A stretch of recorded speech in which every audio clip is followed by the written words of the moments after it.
Խոսքը չի վերաբերում իրավական սահմանմանը։ ԵԽԽՎ-ն քաղաքական մարմին է, քաղաքապետարական հասկացությունը իրավական հասկացություն չէ, այլ քաղաքական հասկացություն է, եւ այնպես որ ես համարում եմ շատ ողջամիտ, որ քաղաքական մարմին է, տալիս այն հիմնական ուղենիշները, ինչի հիման վրա նա հանգելու է եզրակացության այս կամ այն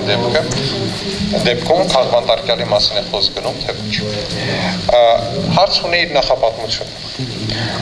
Եվ ասեմ, որ այս հարցը նախաձեռնել էր ադրբեջանական լոբին, ինչու որտեղ երբ ավելի ակտիվ դարձան քննարկումները Ադրբեջանում քաղաքապետարյանների մասին, ադրբեջանական լոբին գտավ ձև ինչպես հետաձգի այս հարցի քննարկումը եւ մցրեց շրջանառության մեջ մի փաստաթուղթ համաձայն որի որ քանի մենք չենք տվել քաղաքական ուղենիշները, մենք չենք կարող օգտագործել այդ հասկացությունը եւ հասավ նրան, որպեսզի նման զեկույց լինի։ Միաժամանակ երբ զեկույցը արդեն պատրաստ էր, նրանք ամեն ինչ արեցին, որպեսզի այդ զեկույցը չանցնի, ինչու որտեղ փաստորեն Եվրոպայի խորհրդի խորհրդանական միաժողովը նրանց ազդեցության ներքո մտել է հետեւյալ փուլի մեջ։ Համարում է, որ սկզբից պետք է հայտարարվեն եւ ընդունվեն ուղենիշները, հետո նոր քննարկվի Ադրբեջանում քաղաքապետարյանների հարցը։ Այս նիստի ժամանակ շատ ակտիվ աշխատանք կատարեց ադրբեջանական լոբին եւ կարծում եմ քվեարկության արդյունքները իսկապես արժանային դիտարկման, որովհետև տալիս են շատ վառ պատկեր, թե ինչ է տեղի ունենում Եվրոպայի խորհրդի խորհրդանական միաժողովում։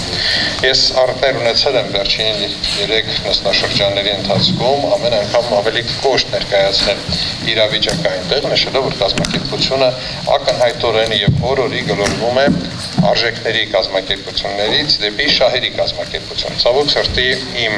ախտորոշումը մնում է նույնը, կազմակերպությունը իսկապես յուրաքանչյուր նստաշրջանին էլ ավելի վատ պատկերով է հանդես գալիս եւ այստեղ ամենավառ օրինակն էր հենց այս բանաձևի հետ կապված մի առաջարկության վերաբերյալ քվեարկությունը։ Առաջարկություն, որը իրականում չեզոքացնում է ամբողջ բանաձևը եւ պետք է նշեմ, որ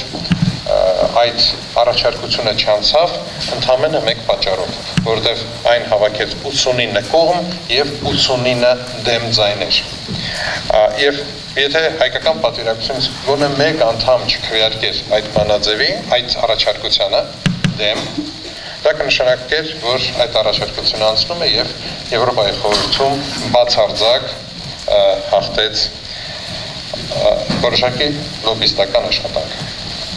Ես ուրախ եմ, որ այս բանաձևը ընդունվել է, պետք է նշեմ, որ բանաձևի հետ կապված մեր պատվիրակության 2 անդամ ներկայացրել են իրենց դիրքորոշումը եւ Զարուհի Պոստանջյանը եւ Արմեն Ռուստամյանը, երկու դեպքում էլ նրանք ներկայացրել են մեր ընդհանուր դիրքորոշումը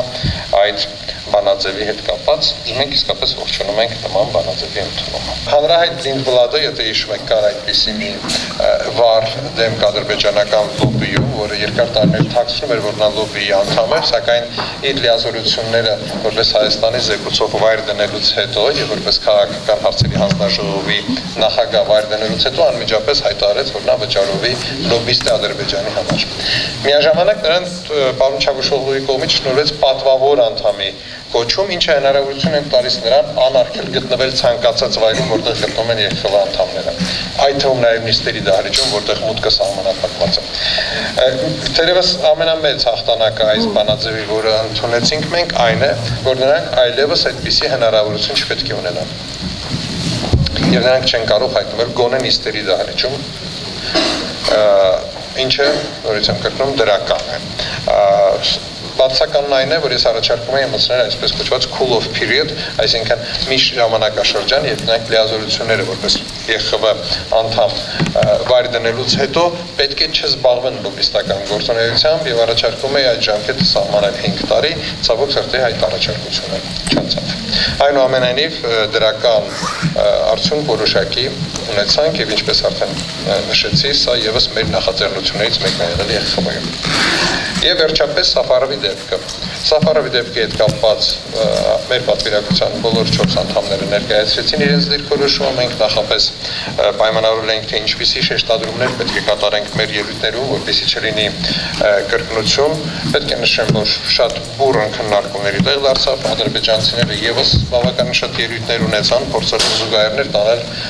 Վարուժան Կարապետյանի դեպքի հետ եւ մի շարք անհայտ դեպքեր նշեցին, որոնք կարծում եմ ուղղակի մտածածին դեպքեր էին։ Այնուամենայնիվ պատգամավորներից շատ շատերը պաշտպանեցին մեր դիրքորոշումը առայն որ խոսքը չվերաբերում հակամարտությանը։ Սա բացարձակապես այլ ոլորտին է վերաբերում եւ Լեռնային Ղարաբաղի խնդրին այս խնդիրը չի կարելի կապել։ Խոսքը վերաբերում է այլատեղությանը։ Խոսքը վերաբերում է քսենոֆոբիային եւ հայ աջակցության առաջին հերթին, որը սերմանվում է Ադրբեջանում։ Ուրախ եմ նշելու նաև, որ մի շարք մեր հունգարացի գործընկերները եւս հանդես եկան իրենց ելույթներով եւ նրանցից երկուսը իսկապես նշեցին, որ իրենց գնահատականով իրենց կառավարությունը կատարել է լուրջ եւ օգնից բան։ Թերևս այսքանը մի կարևոր հանգամանք, ինչպիսի հետևանքներ է սպասում այս գործի քննարկման արդյունքում։ Նախ, քանի որ խնդիրը վերաբերում է ընթացիկ քննարկմանը, ապա այդ հարցի վերաբերել որևէ բանաձև չի։ Սակայն բյուրոն իր հերթական նիստում, որը տեղի ունենում ուրբաթ օրերին, անդրադարձ է կատարում, թե իսկ ինչ հնարավոր քայլեր են բխում այս քննարկումից։ Այն ինչ բյուրոյում քննարկվեց, ես կարծում եմ շատ օգտակար է եւ հուսով եմ, որ իրավական հարցերի հանձնաժողովը այդ հարցով լրջորեն կզբաղվի։ Խնդիրը վերաբերում է Եվրոպայի խորհրդի միջազգային պայմանագրերով սահմանված իրավունքների չարաշահմանը։ Այսինքն սա իհարկե ոչ թե Ադրբեջանի վերաբերյալ է կոնկրետ զեկույցը, բայց բխում է Սաֆարովի գործից եւ Սաֆարովի գործի հիման վրա իրավական հարցերի հանձնաժողովը պետք է այդ հարցին անդրադարձ կատարի եւ թերևս առաջարկություն ներկայացնի մի նոր բանաձև ընդունելու։ Ինչպես խուսափել դրանից կամ ինչպես հանգել միասնական մեկնաբանության, ինչպես չշեղվել միջազգային պայմանագրի ոգուց,